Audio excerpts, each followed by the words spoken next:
The Grenlec Debates. Power, bright ideas. As French writer Joseph Joubert said, "It is better to debate a question without settling it than to settle a question without debating it." You are tuned in to the 2024 edition of the Grenlec Debates. Welcome. I am Kunta Kinte Ando, former Grenlec debater and your host for this, the third round of competition, the quarter-finals. I invite you to sit back, relax, and observe as our debaters skillfully explore ideas while thinking on their feet. Please bear in mind that although the students are given the topics and themes to research prior to the match, these debates are done impromptu. The students develop their arguments right here today. They've selected their motions, and they have been given 30 minutes to prepare their presentations without assistance from their teachers, and they are ready to debate. The theme for this round: energy resilience and poverty alleviation in the Caribbean. The areas of focus are grid stability, technological advancements, resilience, and microgrids.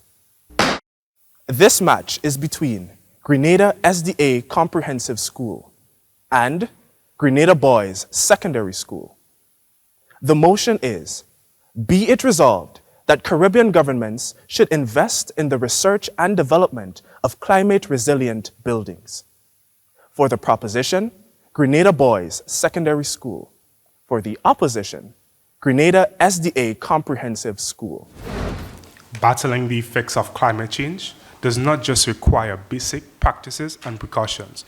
It requires innovations that plant the seed of resilience and prosperity. The words of Jeffrey Sachs, electrical engineer. Esteemed judges, worthy opponents, good afternoon all. Without reservation, we the proposition resolutely endorse the Moot, be it resolved that Caribbean governments should invest in the research and development of climate-resilient buildings. As the first speaker, I will articulate the key definitions that underpin the Moot and elucidate profound insight related to the point of energy stability.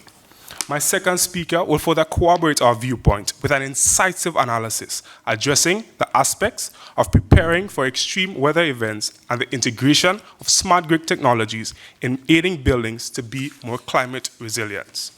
The following are according to the Oxford Dictionary.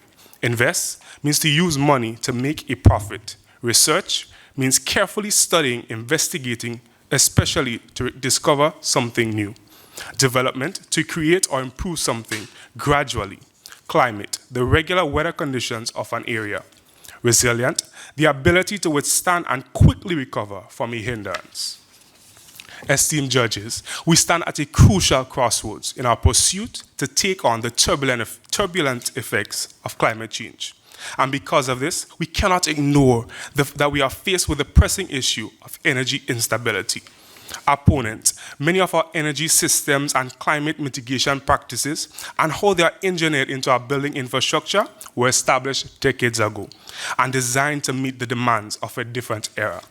Today, they are not just dated, they are vulnerable. Vulnerable to the increasing severity of storms and climate change, and vulnerable to failures that disrupt our lives and undermine economic potential during the adversities of climate change. The only way we can weather the storm and face the effects of climate change with energy resilience is by investing in the research and development of climate-resilient buildings.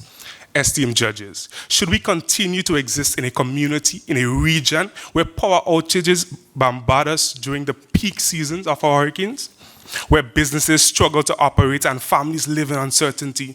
By investing in the research of climate-resilient buildings, Caribbean governments can aid in achieving energy resilience. Take Germany, for example. In 2019, Germany launched their energy transition policy, which focused on increasing the share of renewable energy into building infrastructure as a step towards creating buildings that are more climate resilient. This helped with mitigating challenges faced with energy stability and resilience. Because of this, Germany has been able to manage fluctuations and ensure reliability. My opponents, shouldn't we follow the model that has been set by developed countries?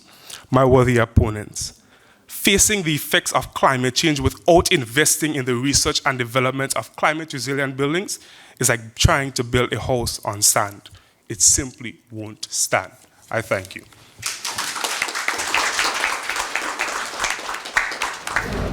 Ladies and gentlemen, judges, worthy opponents, good afternoon. I stand here as the opposition first speaker, confident in our stance that Caribbean government should not invest in the research and development of climate-resilient buildings. As first speaker, I will expound on key terms as we do agree with the definitions brought forth by the proposition. Today, we stand at a pivotal point in our energy landscape. While the proposition may make compelling arguments for climate-resilient buildings, we must critically assess the broader implications and feasibility of such initiatives. Firstly, the Caribbean is one of the most vulnerable regions in the world to climate change and extreme weather events. Each time a tropical storm or hurricane hits, it destroys infrastructure, leading to enormous recovery costs that divert funds from health, education, and social services. If, when constructing these climate-resilient buildings, a hurricane or storm decides to pass through, wouldn't the cost be even higher to repair damages just made and to continue the construction of these expensive buildings? Consider the financial realities. Implementing climate-resilient buildings requires substantial investments. The Caribbean is already burdened with high debt levels, and diverting funds to these buildings could exacerbate existing economic challenges. This cost burden could delay and deter goals for many Caribbean nations. Plus, most houses are already climate resilient. For example, after Hurricane Ivan, many persons built back their homes to be climate resilient. So, why should we invest in something that is already in existence? Why should we turn our focus away from more important issues existing in the Caribbean, especially in our small tri-island state of Grenada, such as healthcare, education, and poverty, to focus on something that we barely need? Also, while progress is being made, many islands still rely on outdated infrastructure and are slow in implementing resilient systems. This leaves them exposed to energy disruptions after natural disasters. In Grenada, Grenlec has been slow in delivering on its promises on climate-resilient infrastructure, with key areas lagging behind. In an era of increasingly frequent and unexpectedly developing hurricanes, this lack of progress is putting our nation into a security risk. The Bible says in Jeremiah 22, verse 13, "Woe to him who builds his palace by unrighteousness, his upper rooms by injustice, making his own people work for nothing, not paying them for their labor." In conclusion, climate-resilient buildings may seem important, but when you internalize the information we will present to you today, you will see that investing in climate-resilient buildings are a waste of time and labor, deterring focus from more important issues. I thank you.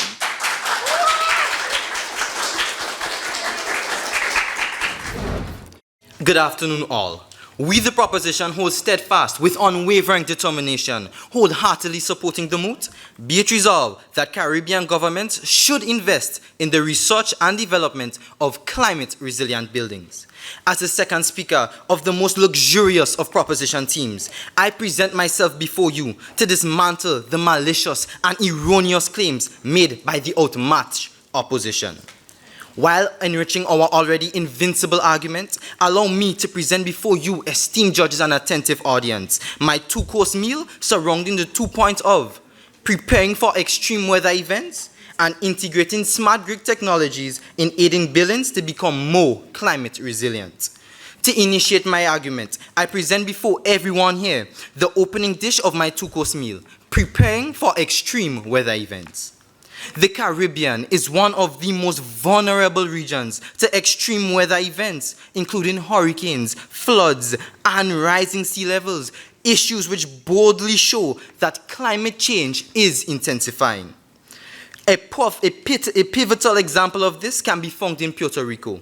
In retrospect to the year 2017, Hurricane Irma and Maria wreaked havoc across many regions, devastating entire islands and leaving them without electricity for months. The Caribbean Development Bank estimates that the natural disaster costs exceed $3 billion annually.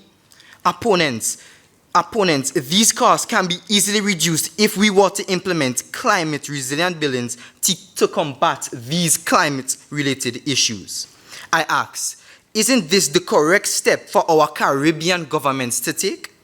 Esteemed judges and attentive audience, allow me to bring my argument to a sweet close. The second dish of my two-course meal, my dessert. Integrating smart grid technologies in aiding buildings to become more climate resilient. ZPN Energy states that smart grids are designed to enhance the resilience of energy buildings by providing real-time data and analytics, which allow utilities to predict and respond to outages more effectively. Puerto Rico is once again a crucial example to support this point. After Hurricane Maria, Puerto Rico was left in the dark for 181 days, 6 hours and 45 minutes. The island's troubled finances weakened many electrical infrastructure, further showing the need for climate-resilient buildings. Esteemed judges and attentive audience, this is why we, the proposition, fully endorse the Moot. Be it resolved that Caribbean governments should invest in the research and development of climate-resilient buildings. The gas is turned off and food is finished. I thank you.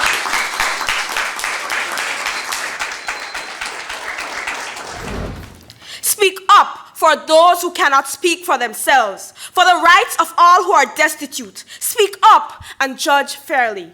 Defend the rights of the poor and needy. With protocol already established, good afternoon. As the second opposition speaker, I will expand on my team's incontestable stance against this motion.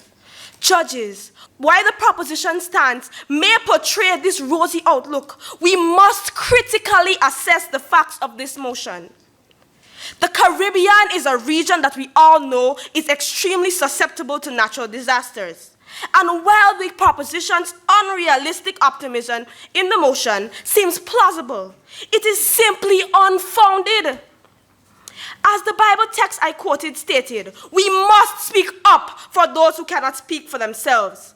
In this instance, those who cannot speak for themselves are the 42% of the population who are under the poverty line. Those who cannot speak for themselves are the poor and vulnerable. Those who cannot speak for themselves are the lonely and the destitute.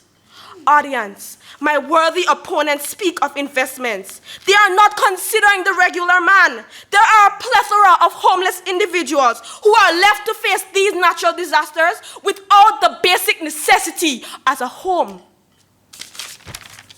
Furthermore, the cost of such an investment makes it implausible.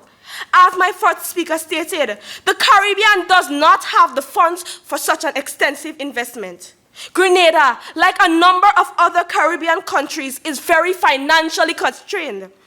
And for nations like ourselves with limited public funding, an investment like this could detract from more immediate needs like healthcare and education. Judges, as climate change increases, the frequency and intensity of natural disasters also does.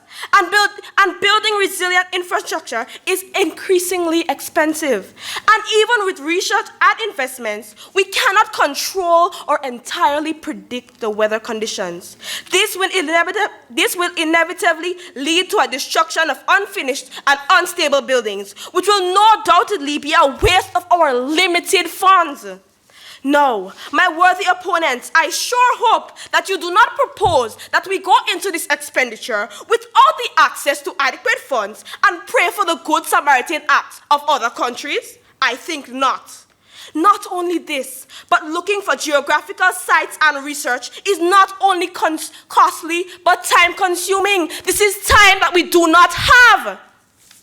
Judges, Audience, my worthy opponents, we must consider the facts, and that is that the Caribbean government should not, at this moment, invest in research and development of climate-resilient buildings.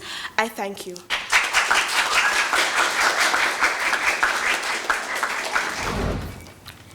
My worthy opponents, your first speaker spoke on smart grids, but we ask, how can this be prevalent to a moot on climate-resilient buildings? Can you repeat the question, Madam President? Your second speaker spoke on smart grids, but how is this prevalent on a moot on climate-resilient buildings? My worthy opponent, smart grid technologies are applicable to the Moot as due to the fact that smart grid technologies promote energy stability. But what does this have to do with climate-resilient buildings? My worthy opponent, during hurricanes, do not lose electricity? But this is not the mood being debated today. My worthy opponent says climate-resilient buildings, my worthy opponent. Exactly. All hurricanes are a result of climate change, my worthy opponent? Climate-resilient buildings. Buildings that can be resilient in the face of natural disasters. Exactly, my worthy opponent. So in the event of hurricanes and electricity is lost, with the integration of smart grid technologies, we are able to possess a steady and stable flow of energy. But we are not debating energy, we are talking about the buildings. Moving on, my worthy opponent, moving on. Your first speaker rigorously expounded on energy resilience, but my worthy opponent, again, how is this prevalent to the moot? My worthy opponent, my point on energy resilience was tied into hurricanes, my worthy opponent, which are an effect of climate change. If you're speaking about climate resilience, we are protecting ourselves in the event of climate change, my worthy opponent. Protecting us. Let's move on. Go on. My worthy opponents, you keep mentioning smart grids, but did you know that smart grids cannot be placed on these buildings? How is this relevant to the moot? What you're saying is unfounded one, and the fact that it is relevant to the moot, given to the fact that the moot stated climate resilience, which ties in with natural disasters. So we are simply saying that the smart grids can be incorporated with the climate resilient buildings to reduce the effects of climate change. Expound on how our point is unfounded. Expound on that. You said that they cannot be placed on buildings, but that is not true because My there have been many what countries. is a smart grid? My worthy opponent, smart grids are technology. You are not answering my question, worthy opponent. Can you let me answer the question, worthy opponent? Smart grids are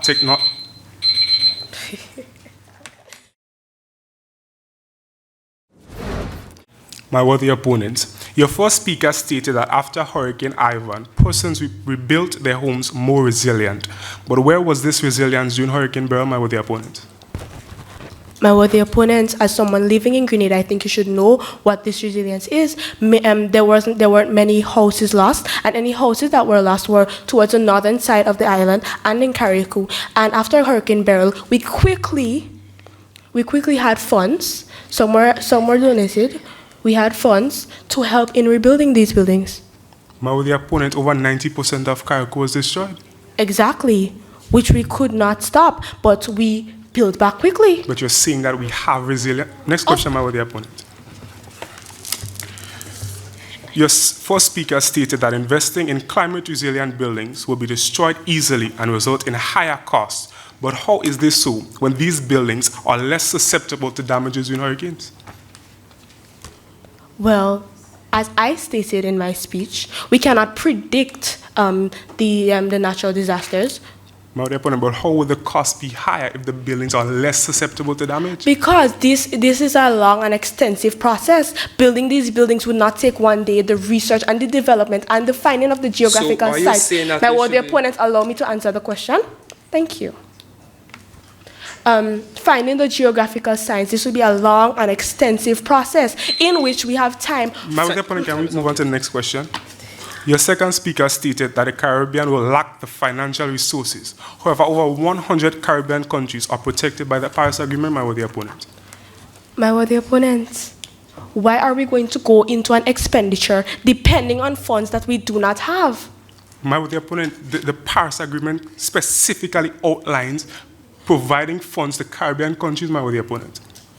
So we're gonna go to the Paris Agreement Board, and we're gonna say we want to build these buildings, right? And they're just gonna give us money. Okay. My worthy opponent, these buildings fall under the mandate of the Paris Agreement. Next question. Given that the United Nations estimates that Caribbean countries lose billions of their GDP annually to natural disasters, how can you advocate inaction on research and development of climate resilient buildings? My worthy opponents, in the two speeches brought forth by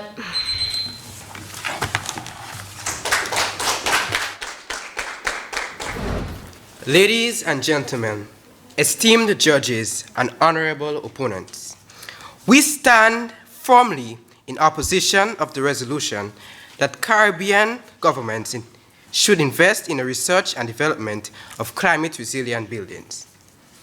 Your first speaker compared statistical fluctuations in Germany with the Caribbean, but such comparisons need to be evaluated because the geographical difference between Germany and the Caribbean is enormous, which the fact that you will make such a comparison is concerning. We are mere third world countries. Furthermore, to my opponents, I understand that your viewpoint is flawed. The facts has proven that there is more negative effects than positive.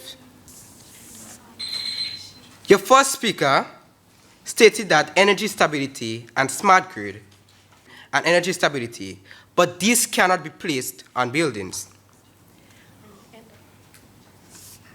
As a final word, judges, audience, and my fellow opponents, while the idea of climate-resilient buildings is appealing, the reality remains true.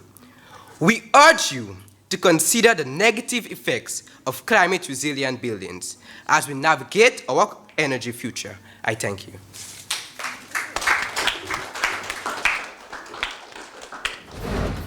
Good afternoon, all. I've been gifted the task of liquidating the opposition's points as I begin with their first speaker. Your first speaker spoke about the high cost of climate-resilient buildings while stating that they already exist, so no need for it, right? What happened to Carriacou then? If it already exists, why is it that 90% of Carriacou's buildings failed to withstand Hurricane Beryl? Because of the ever-increasing intensity of climate change.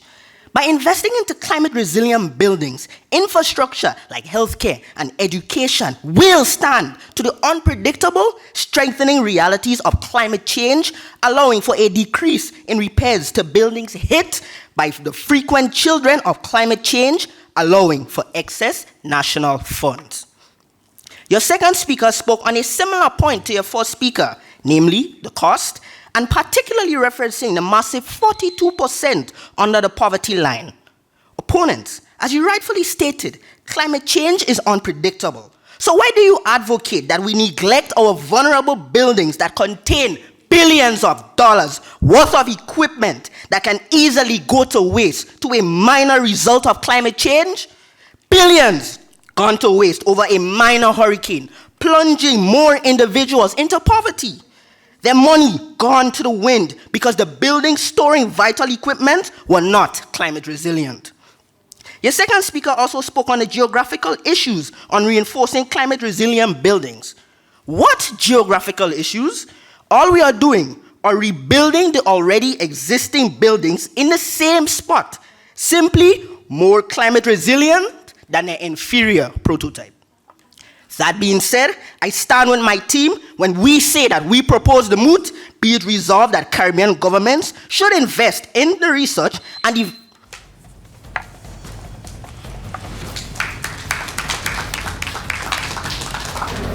Congratulations, Grenada Boys Secondary School, on winning this match.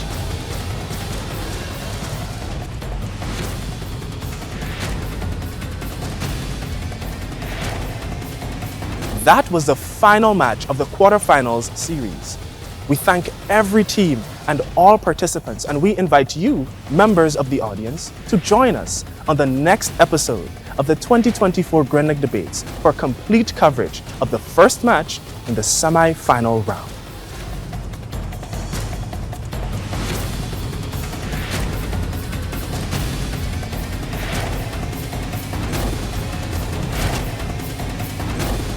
The Grenlec Debates. Power, bright ideas. The Grenlec Debates will be broadcast on MTV Monday and Thursday at 9 p.m. and on Saturday at 6 p.m. and on GBN TV Tuesday and Thursday at 6 p.m. and on Sunday at 4 p.m. Tune in